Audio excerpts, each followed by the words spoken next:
So, for everybody who does not know, this is Dr. Brandon Ephraim, graduate of Morehouse College as well as Boston University.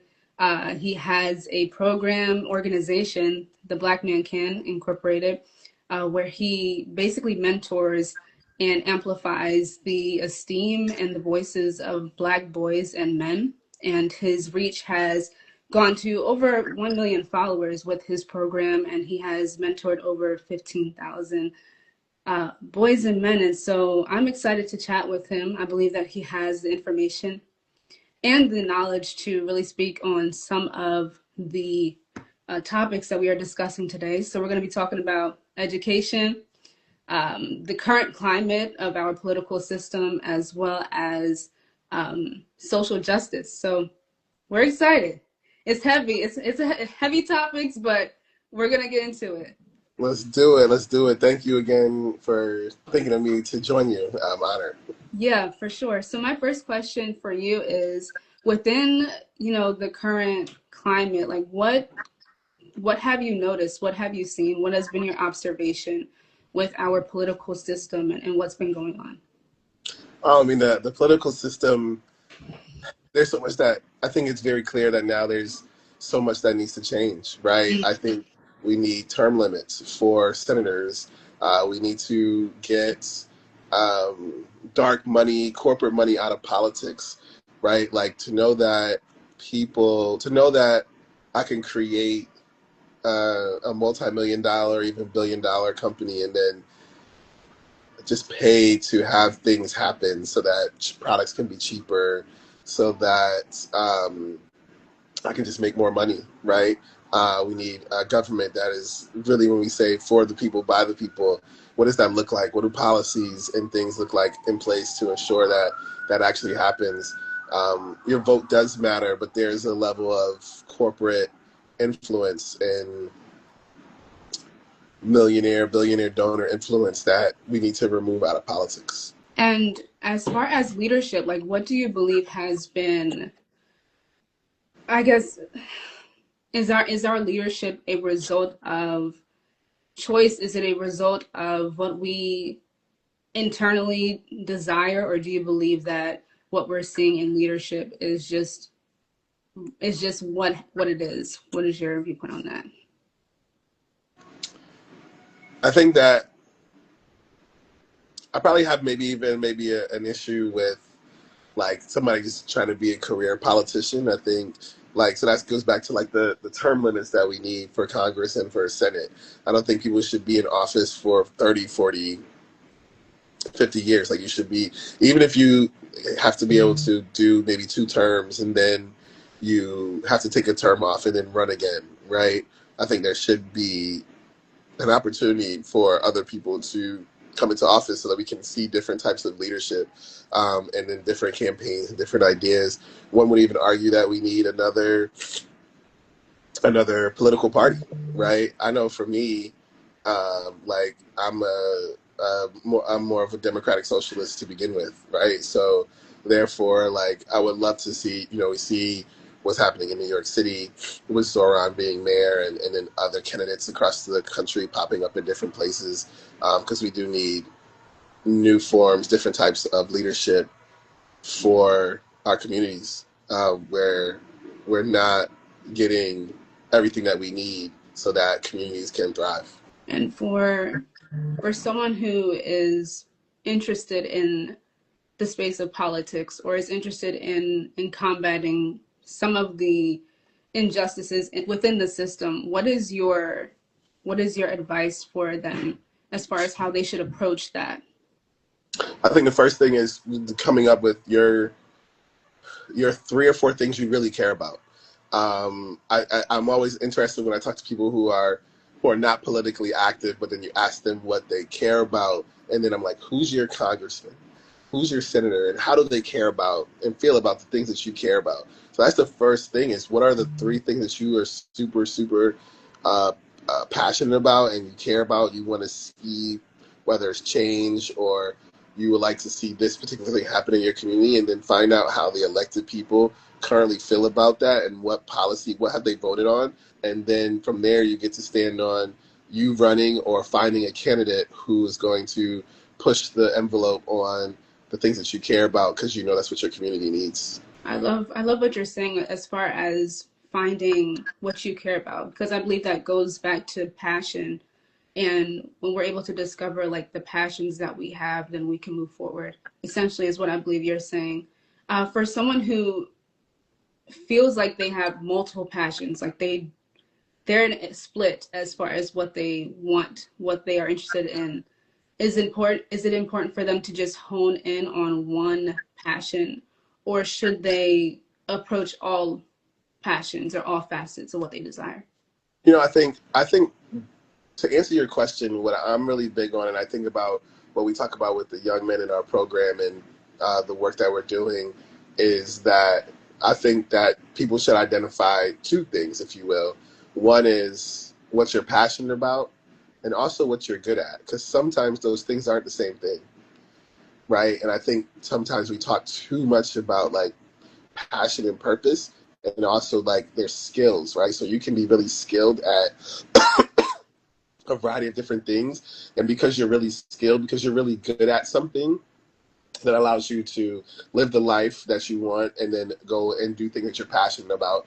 Because you might be passionate about travel, you might be passionate about being a dad, right? Like, you don't have to monetize being a dad, you don't have to monetize your travel, but you have something that you're really, really good at, and that is something that allows for you to wake up every day, go do what you got to do, whether you're an entrepreneur, whether you work somewhere, and then because you're so good at it, you're then now able to go out and live something, do the things that you're truly passionate about. So what we're seeing in our climate, like in our world, just current events that we are witnessing socially, do you believe that, from ICE to the disparities that we're witnessing with different individuals, do you believe that it's a result of what has always been in our country, or do you believe that it is choice that is dictating what we're seeing? I think it's a mix of both, right? Because some of those choices were made years, so now you're seeing so many atrocities because of choices that were made prior to, from all the way from Reagan being elected president of the United States, right? And still seeing the effects of what Reaganomics was, which there is no such thing as a trickle down. So I think it's a mix, right? Then you throw in the systemic racism and the systemic barriers that have existed, and you're seeing that. You're also seeing, like, one of my favorite books is by Heather McGhee, and it's The Sum of All of Us: What Racism Costs Us All, and How We Can Prosper Together, right? And so in the book, she talks about, she talks about the financial toll of racism, which is super powerful. And so you're looking at, let's take the housing market, to go back to the 2000s, and you're seeing um, all families, like black, white, doesn't matter, like lose their homes. But it started with targeting black families first, and then they did it to everybody, right? College used to be affordable, and then black people started going to college, so they made it more expensive. And so now it's too expensive for everybody, right? So, like, you are seeing what the country has always been, which is it is built off of racism, classism, and sexism. Simultaneously, you are also seeing choices that were made because other choices could have been made along the way to redirect some of the policy and actions that have taken place. Just shifting gears to like education, how important do you believe it is for minorities to be educated during this time specifically? I mean, education is something that nobody can take away from you. And what I like too is, like, you use the word education, right? And I think as I've traveled the world, I've been able to visit schools in multiple countries. I've never met a human being on earth that didn't want to get an education, because everybody wants to learn how to do something, right? I have met tons of people, and you may have even said this to you may have even said this yourself. I don't like school, right? And so that begs the question of, like, what does school need to look like so that the fact that everybody wants to get an education, school reflects that. And what does it look like to ensure that everybody can get a wonderful education on whatever it is that they want to do, so that they can build the family and the life that they want. For the next generation, I know that there is a hyper focus on economic growth and what you can obtain for your family, like legacy and even virality when it comes to social media. Do you feel like education is losing its value within the next generation, or do you believe like it's being more desired and increased? I think it's continuing to be desired because again, when you think about the idea of education, if you want to be a streamer, you can go to Kai Cenat's Streamer University, right? If you want to be a content creator, you can go there. So education will never, because you have to get educated on something, right? To do whatever it is you want to do, you have to go learn how to do it, right? Just like you have to learn how to read, right? You can't really function in the world if you are illiterate. So I think people are having conversations around formal, maybe more formal education, and I would say that's also just as important. There's multiple factors here. One, people will say, "Oh, you got to major in something that." Well, first, the reason why people call into question formal education is simply about cost. So that goes back into the previous question and answer around uh, how we need to restructure so many things. Because the reason why you're like, "Oh, you don't got to go to school because it costs too much."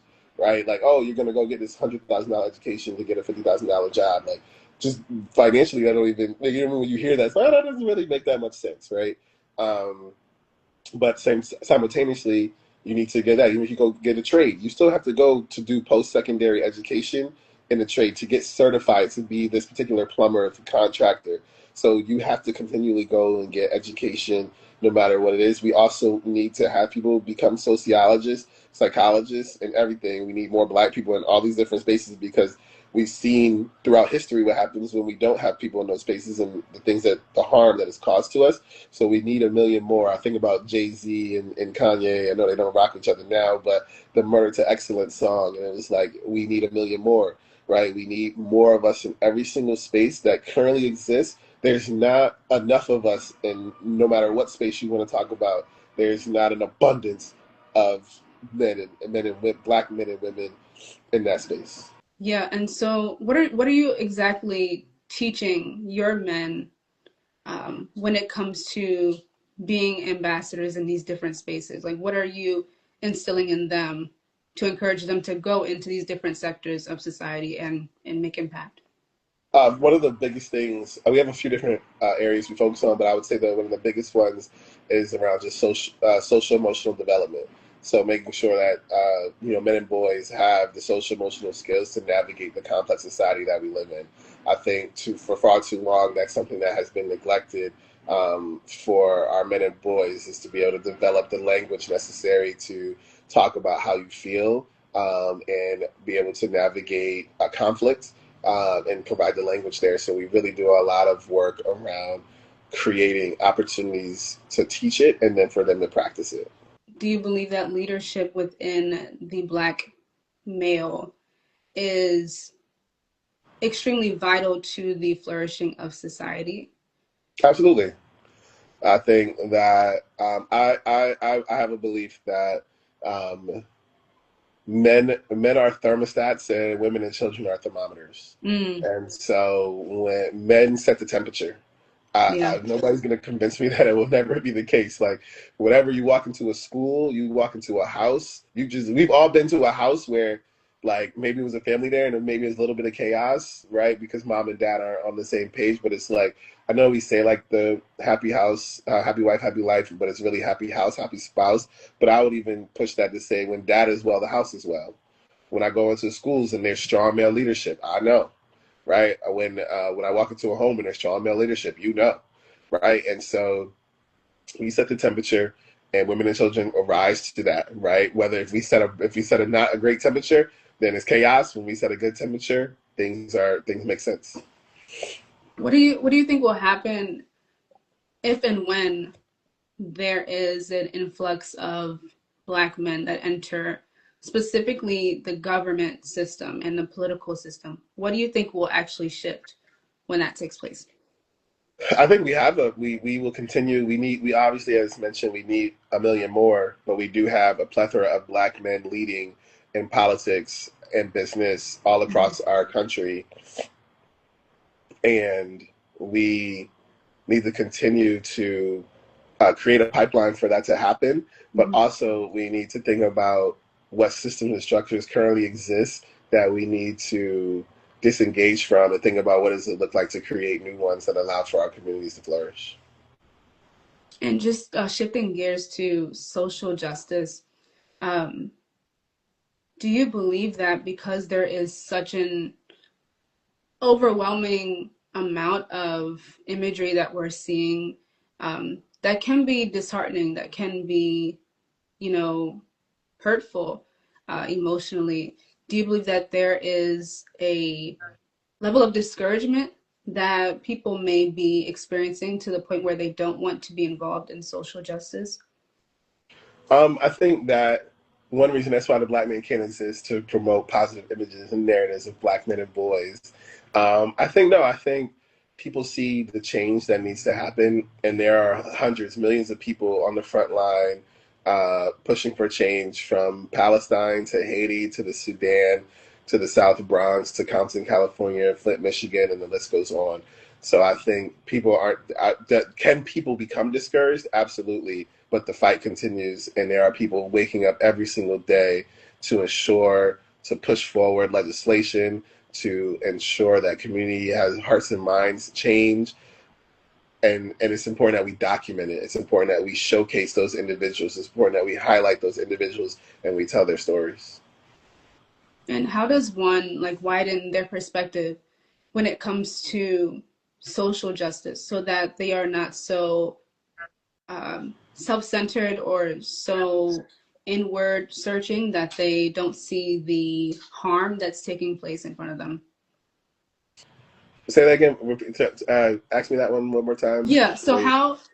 how does one like widen their perspective when it comes to social justice? Because if you are looking inward, if you're looking within yourself, then you may not even be aware of what's taking place outside of you. You may not even be interested in what's taking place. So how can we broaden our perspective, broaden our landscape so that we are actually engaged in what's happening in the world? You know, that's a great question. I mean, obviously, one could just say watch the news. I think the biggest eye-opening thing for me personally is traveling. When you travel and you leave where you're from, where you grew up, and you visit other communities and other people, that is when you can develop the social awareness and the empathy and the compassion for treating everyone like human beings. Forget I'm a citizen of this particular country, whatever. No, how are we treating humans? How should humans be treating other humans? Right? What does that look like? And if we could censor that in our policy making and our decision making and how we build things, it would make for a world where people have all the things that they need. Right? There's no reason for people to be priced out of having a home. There is no reason for people to be being priced out of food. There's no reason for people to be priced out of transportation. And the list goes on. No, there's no reason why people should be priced out of healthcare, right? But it's because we have not created systems that center human in the human experience and what humans need in order to survive and thrive. And I could only imagine like people who are involved with policy making, they can only create policy based off of experience unless they are open to the the information of others or the perspective of others. Would you agree, or do you find that to be different? I think that in too many cases, Mm-hmm. going back to our original, the first thing we started talking about is that they're making it based off of who donated to their campaign. So if you're making, that's not centering humans, you're centering a company who has shareholder value that they're trying to meet, and they're trying to make a product cheaper. So they want to de-legislate, they want deregulation on particular topics, or you want this particular tax break so that you, because you say you're providing jobs, but the jobs don't even pay people a living wage, right? But then you're also advocating for SNAP benefits to be cut, but you're also not paying, half of your people are also on SNAP benefits, right? You're going against creating unions because you don't want people to have a fair wage that you're not paying them, right? So they will advocate. So I think what we're seeing more is that's why that needs to be removed out of politics, but it also creates that demand and that need for everybody to take up social justice and a particular issue that means the most to you. I feel like I don't want to oversimplify, but I believe that politics is essentially when you come down to it, it's about people at its core. And so if you are not interested in people, then you won't create systems that benefit people. Do Yeah, you I mean, agree? absolutely. That we because that doesn't happen. We've created too many systems that benefit companies and profit over people and human experience. This is good to me. I appreciate Dr. Brandon, just for your insight. I know time differences cause uh, a little bit of communication issues, but it's all good. I'm very grateful that you took time to be a part, Absolutely. to answer some questions.